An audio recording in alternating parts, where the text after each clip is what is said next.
اگر میں اور آپ چاہتے ہیں کہ ہر گھڑی ہر لمحہ ہمارے اوپر رب کائنات کی رحمتیں برستی رہیں، تو ایک وظیفہ ہے، وہ یہ ہے کہ ہم ہر گھڑی ہر لمحہ مدینے کے تاجدار،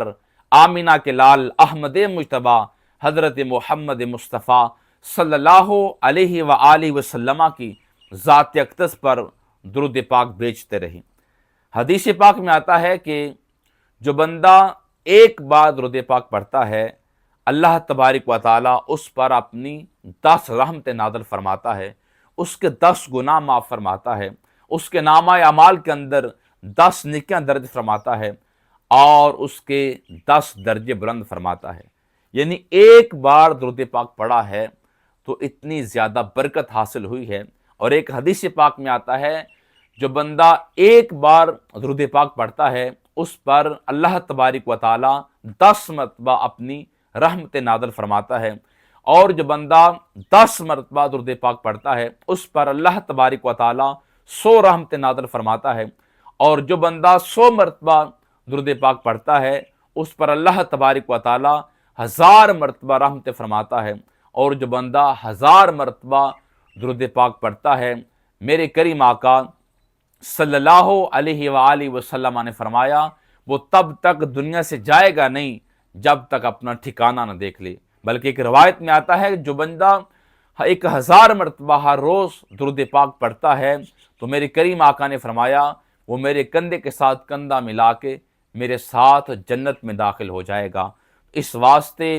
اگر میں اور آپ چاہتے ہیں زندگی آسان ہو جائے، اولاد فرما بردار ہو جائے، زندگی میں برکت آ جائے، زندگی میں سکون آ جائے، روزگار بہتر ہو جائے، اور ہر طرح کی پریشانی دور ہو جائے، یعنی پرسکون اطمینان والی زندگی گزرے، تو پھر اگر آپ میرے حضور کے غلام ہیں تو غلامی کا حق ادا کرتے ہوئے ہر گھڑی درود پاک پڑھا کریں۔ دنیا بھی آسان ہو جائے گی، آخرت بھی آسان ہو جائے گی۔ ایک حدیث پاک میں آتا ہے میرے کریم آقا صلی اللہ علیہ وآلہ وسلم کے پاس ایک صحابی آئے اور آ کر عرض کرنے لگے، یا رسول اللہ صلی اللہ علیہ وآلہ وسلم، میرے والدین آپ پہ قربان ہو جائیں، میں نے اپنے وقت کو 4 حصوں میں تقسیم کیا ہے، میں چاہتا ہوں کہ ایک وقت جو ہے وہ میں آپ کی ذات اقدس پر درود پاک بھیجتا رہوں، اور باقی جو 3 ٹائم ہیں میں مسلسل جو ہے وہ رب کائنات کی تسبیحات کرتا رہوں۔ میرے کریم آقا صلی اللہ علیہ وآلہ وسلم نے فرمایا، اے میرے غلام، تیرے وقت کی تقسیم تو بہتر ہے، لیکن جو درود پاک پڑھنے کا وقت ہے اگر تو اور بڑھا لے تو یہ تیرے واسطے بہتر ہوگا۔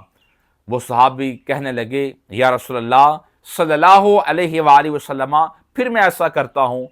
کہ 2 حصے آپ کی ذات اقدس پر درود پاک بھیجتا رہوں گا اور 2 حصے دیگر ورد و وظائف کرتا رہوں گا۔ میرے حضور نے فرمایا یہ تیری تقسیم بہتر ہے، لیکن درود پاک پڑھنے کا وقت اگر تو اور بڑھا لے تو یہ تیرے واسطے بہتر ہے۔ تو پھر اس صحابی نے جو بات کہی، فرمایا یا رسول اللہ میں سارا ٹائم، ہر گھڑی ہر لمحہ ہی آپ کی ذات اقدس پر درود پاک ہی بھیجتا رہوں گا۔ تو میرے کریم آقا صلی اللہ علیہ وآلہ وسلم نے جواب دیا کہ میرے غلام اگر تو ایسا کر لے تو تیرے دنیا کے بھی سارے غم جاتے رہیں گے اور تیرے آخرت کے بھی سارے غم جاتے رہیں گے، یعنی کہ تو دنیا کے اندر بھی کامیاب ہو جائے گا اور آخرت کے اندر بھی کامیاب ہو جائے گا۔ اب اندازہ لگائیں، آپ اس بات کو سوچیں، ہر انسان یہ چاہتا ہے میری دنیا میں بہتر ہو جائے اور میری آخرت بھی بہتر ہو جائے، اور ہمیں حکم بھی یہ ہے کہ یہی دعا کریں، یہ نہ دعا کریں کہ فقط آخرت بہتر ہو جائے، بلکہ یہ دعا کریں کہ دنیا بھی بہتر ہو جائے۔ ایک صحابی رسول نبی مکرم صلی اللہ علیہ وآلہ وسلم کی بارگاہ ناز کے اندر حاضر ہوئے اور بڑے کمزور ہو چکے تھے، پہلے بہت اچھی صحت تھی ان کی۔ تو میرے حضور نے پوچھا تجھے کیا ہوا؟ تو وہ کہنے لگے کہ یا رسول اللہ صلی اللہ علیہ وآلہ وسلم، میں نے اللہ سے دعا مانگی ہے کہ جو بھی غم ہے، جو بھی تکلیفیں ہیں مجھے دنیا میں مل جائیں اور میری آخرت بہتر ہو جائے۔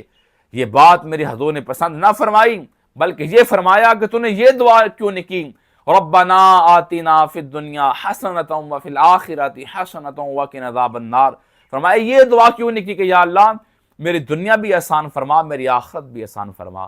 تو ہمیں یہ حکم ہے کہ دنیا بھی بہتر کریں اور آخرت بھی بہتر کریں۔ اب دنیا اور آخرت دونوں کو بہتر کرنے کے لیے جو بہترین وظیفہ ہمارے پاس موجود ہے وہ درود پاک ہے۔ ہر گھڑی ہر لمحہ چلتے پھرتے اٹھتے بیٹھتے آپ درود پاک پڑھیں۔ حضرت علامہ اقبال سے کسی نے پوچھا تھا کہ شاعر اور بھی ہیں لیکن آپ کے کلام میں اتنا اثر کیوں ہے اور آپ اتنے زیادہ فیمس کیوں ہیں؟ تو آپ نے یہی فرمایا تھا کہ میں نے بہت زیادہ مرتبہ حضور کی ذات اقدس پر جو ہے وہ درود پاک پڑھا ہے۔ آپ کی ہر کام میں برکت ہو جائے گی، کاروبار کے اندر، اولاد کے اندر، رزق کے اندر، خوشیوں کے اندر، ہر کام میں برکت ہو جائے گی، لیکن شرط یہ ہے درود پاک پڑھنے والے بن جائیں۔ اور ایک ایسا عمل ہے کہ جو اللہ بھی کرتا ہے، اللہ ہر کام سے پاک ہے، لیکن اللہ خود فرماتا ہے ان اللہ و ملائکتہ یصلون علی النبی، بے شک اللہ اس کے سارے فرشتے جو ہیں وہ حضور کی ذات پر درود پاک بھیجتے ہیں، وہ سلام بھیجتے ہیں۔ یا ایھا الذین آمنوا صلوا علیہ وسلموا تسلیما، اے ایمان والو آپ بھی حضور کی ذات پر درود بھی پڑھو، سلام بھی بھیجو۔ یعنی جو کام اللہ بھی کر رہا ہے اس کے فرشتے بھی کر رہے ہیں، اے اہل ایمان آپ بھی اس کام میں شامل ہو جائیں۔ اور لفظ انا جو ہے یہ زمانے کی قیادت کو ختم کرنے والا ہے، یعنی اللہ ہمیشہ سے اپنے حبیب پر درود پاک بھیج رہا ہے اور وہ اب بھی بھیج رہا ہے۔ جب اللہ کا نام لینے والا کوئی نہیں ہوگا تب بھی، قیامت کے بعد بھی، قیامت تک بھی اور قیامت کے بعد بھی جو اللہ کی ذات ہے وہ حضور کی ذات اقدس پر درود پاک بھیجتی رہے گی۔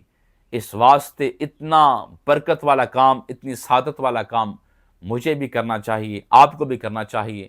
اپنی اولادوں کو بھی سکھانا چاہیے۔ ہم ہر روز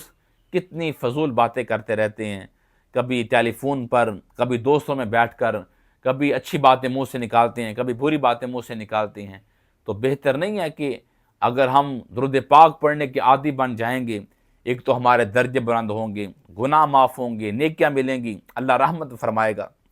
جو اللہ کی ذات جب بندے پر رحمت فرماتی ہے،